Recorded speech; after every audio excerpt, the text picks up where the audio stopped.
ಬೆಂಗಳೂರು ಉತ್ತರ ಕ್ಷೇತ್ರದ ಕಾಂಗ್ರೆಸ್ ಅಭ್ಯರ್ಥಿ ರಾಜೀವ್ ಗೌಡ ಅವರ ಪರವಾಗಿ ಬಿಜೆಪಿ ಶಾಸಕ ಸೋಮಶೇಖರ್ ಪ್ರಚಾರ ಶುರು ಮಾಡಿದ್ದಾರೆ. ಕೈ ಅಭ್ಯರ್ಥಿ ಪ್ರೊಫೆಸರ್ ರಾಜೀವ್ ಗೌಡ ಪರವಾಗಿ ಕಾರ್ಯಕರ್ತರ ಸಭೆಯನ್ನ ಕೂಡ ಮಾಡಿದ್ದಾರೆ ಬೆಂಗಳೂರು ಉತ್ತರದಲ್ಲಿ. ಇದೇ ವೇಳೆ ಬಿಜೆಪಿಯ ವಿರುದ್ಧ ಎಸ್.ಟಿ. ಸೋಮಶೇಖರ್ ವಾಗ್ದಾಳಿ ನಡೆಸಿದ್ದಾರೆ. ಕಳೆದ ಬಾರಿ ರಾಜ್ಯಸಭಾ ಚುನಾವಣೆಯಲ್ಲಿ ಅಡ್ಡ ಮತದಾನ ಮಾಡಿದರು ಸೋಮಶೇಖರ್. ಈಗ ಕಾಂಗ್ರೆಸ್ಗೆ ಬಹಿರಂಗವಾಗಿ ಬೆಂಬಲವನ್ನ ಕೂಡ ಕೊಟ್ಟಿದ್ದಾರೆ. ಬಿಜೆಪಿ ನಾಯಕರು ನೋಟಿಸ್ ಕೊಟ್ಟರು ಕೂಡ ಅದಕ್ಕೆ ಕ್ಯಾರೆ ಅಂತಿಲ್ಲ ಎಸ್.ಟಿ. ಸೋಮಶೇಖರ್. ಶೋಭಾ ಕರಂದ್ಲಾಜೆಯ ವಿರುದ್ಧ ಕೂಡ ಅವರು ವಾಗ್ದಾಳಿ ಮಾಡಿದ್ರು ಮೊನ್ನೆ ತಾನೆ. ಇವತ್ತು ರಾಜೀವ್ ಗೌಡ ಅವರ ಪರವಾಗಿ ಕಾರ್ಯಕರ್ತರ ಸಭೆಯನ್ನ ಕೂಡ ಮಾಡಿದ್ದಾರೆ.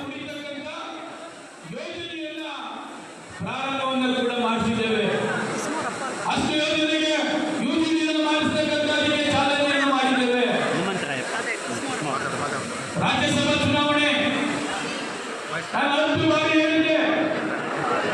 ಜೆಡಿಎಸ್ ಜೊತೆ ಹೊಂದಾಣಿಕೆ ಇರುವುದಕ್ಕೆ ನನಗೆ ಸಹಿಸಲಿಲ್ಲ.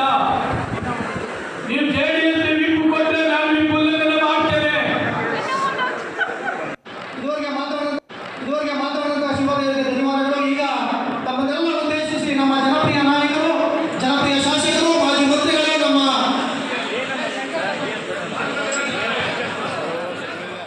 ಎಸ್.ಟಿ. ಸೋಮಶೇಖರ್ ಕಾರ್ಯಕರ್ತರ ಸಭೆಯನ್ನ ಮಾಡಿ ಬಿಜೆಪಿಯ ವಿರುದ್ಧ ವಾಗ್ದಾಳಿ ಮಾಡಿ ಕಾಂಗ್ರೆಸ್ನ ಅಭ್ಯರ್ಥಿ ರಾಜೀವ್ ಗೌಡ ಅವರ ಪರವಾಗಿ ಮತಯಾಚಿಸಿದ್ದನ್ನ ಅಥವಾ ಸಪೋರ್ಟ್ ಮಾಡಿದ್ದನ್ನ ನೀವು ಗಮನಿಸಿದ್ರಿ. ಆ ಮೂಲಕ ಬಿಜೆಪಿಯಲ್ಲಿ ಇದ್ದುಕೊಂಡೇ ಬಿಜೆಪಿ ಅಭ್ಯರ್ಥಿಯ ವಿರುದ್ಧ ಕೆಲಸ ಮಾಡ್ತಾ ಇದ್ದಾರೆ ಎಸ್.ಟಿ. ಸೋಮಶೇಖರ್.